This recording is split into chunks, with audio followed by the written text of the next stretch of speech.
Time travel, topik favorit saya.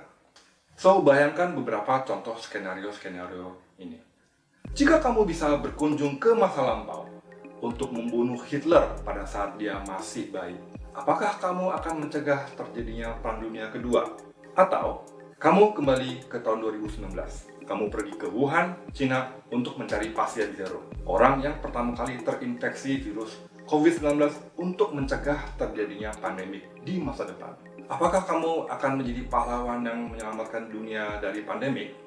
Atau kamu punya ambisi pribadi, kamu time travel ke masa lalu dengan membawa bekal data-data trading saham dari masa depan. Lalu di masa lalu kamu investasi, beli saham-saham Google, Apple, Facebook, trading emas dan minyak dan sebagainya. Apakah nasib kamu berubah secara finansial menjadi kaya raya nanti? Atau kamu kembali ke masa lalu untuk menyelamatkan nyawa seseorang yang kamu sayangin, menghindarkan dia dari musibah kematian. Baru-baru ini seorang mahasiswa S1 tingkat akhir jurusan fisika bernama Jermaine Tobias bersama dengan bimbingannya Dr. Costa di University of Queensland di Australia menerbitkan jurnal Science membuktikan secara matematika bahwa time travel itu bisa dilakukan tanpa paradoks. Dalam klasikal mekanik seperti hukum dinamika Newton mengatakan jika kamu tahu kondisi suatu sistem pada waktu tertentu, kamu bisa memprediksi hasilnya. Dengan prinsip ini, kita bisa mengirim roket ke angkasa sampai menghitung dinamika fluida. Contohnya, jika saya tahu posisi awal dan kecepatan sebuah objek yang jatuh dipengaruhi oleh kekuatan gravitasi, saya bisa menghitung posisinya di masa depan. Akan tetapi, teori Einstein tentang general relativitas juga memprediksi perjalanan waktu atau time loop atau time travel itu bisa dilakukan. Sebuah event bisa terjadi di masa lalu dan terulang lagi di masa depan. Namun, jika kedua prinsip dasar fisika itu digabungkan, muncul paradoks. Karena inkonsistensi logika.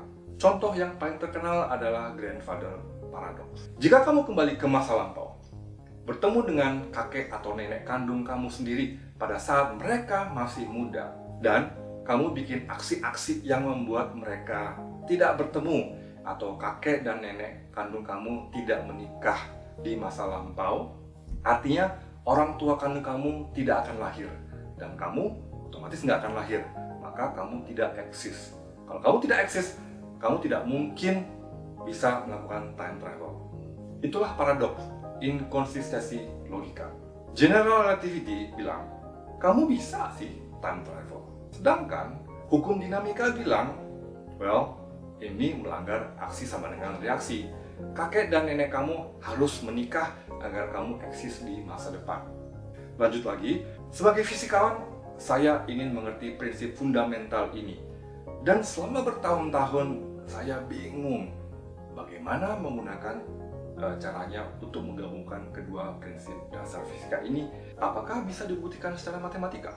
Dengan bimbingan dosennya, Dr. Costa, mereka berdua menemukan solusi matematika yang memuaskan baik di teori dinamika dan teori general relativity tanpa paradoks. Kata Dr. Costa, matematikanya sudah saya cek dan hasilnya seperti fiksi ilmiah. Jika kamu kembali ke masa lalu untuk mencegah pasien zero terinfeksi oleh virus COVID-19 pada saat awal, aksi apapun yang kau lakukan seperti mencegah pandemi itu terjadi akan menimbulkan paradoks. Tapi menurut mereka berdua bukan seperti itu kasusnya.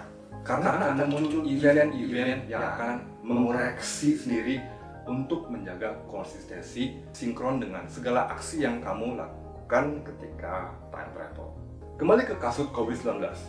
Kamu bisa aja mencegah pasien zero tidak terinfeksi. Tapi dengan aksi ini, kamu yang akan tergantikan kena infeksi virus COVID-19 atau orang lain yang kena. Artinya, aksi apapun, usaha sekeras apapun untuk mencegah terjadinya COVID-19, pandemik akan tetap terjadi. Atau, walaupun kamu sengaja berusaha keras untuk menciptakan paradoks pun, event-event akan mengoreksi sendiri untuk mencegah inkonsistensi. Jadi kesimpulan dari perhitungan matematika, kami menemukan bahwa time travel itu bisa dilakukan dan kamu bisa saja bebas melakukan aksi apapun atau mempunyai free will di alam semesta ini tanpa konsekuensi paradoks. So, bagaimana YouTubers? Oke, kalian sudah mengerti belum? Oke, mari kita meninjau kembali skenario-skenario yang saya sebutkan di awal. Jika kamu kembali ke masa lalu untuk membunuh bayi Hitler, kamu bisa membunuh bayi Hitler. Tapi akan ada bayi lain yang akan menjadi Hitler. Perang Dunia Kedua tetap terjadi, sistem akan mengoreksi dengan sendirinya. Konsisten, tidak ada paradoks. Jika kamu kembali ke masa lalu untuk main saham, dengan harapan kamu akan mengubah nasib kamu menjadi kaya di masa depan. Dan mungkin saja kamu bisa meraup keuntungan besar. Tapi akan muncul reaksi-reaksi atau event-event yang akan mengoreksi nasib kamu. Jika kamu kembali ke masa lalu untuk menyelamatkan nyawa seseorang yang kamu cintai dari kematian, dan kamu sudah berusaha sekuat tenaga untuk menyelamatkan dia dari bencana, tapi akan ada bencana fatal lain yang akan menggantikan dan pasti akan menimpa ke kekasih kamu. Ujung-ujungnya, nasib dia akan tetap sama. Tapi free will di time travel bisa memberi kamu kesempatan untuk say goodbye, atau I'm sorry, atau I love you sebelum takdir dia datang. Jadi guys, saya ingin bertanya, jika kamu diberi kesempatan untuk time travel ke masa lalu, kamu pilih ke tahun berapa? Atau ke masa mana? Dan apa yang kamu ingin lakukan? Atau jika pilih pergi ke masa depan, apa yang kamu lakukan? Boleh kasih komentar di bawah. Sampai ketemu di video berikutnya. Jangan lupa di subscribe dan di like. Bye-bye, sampai jumpa.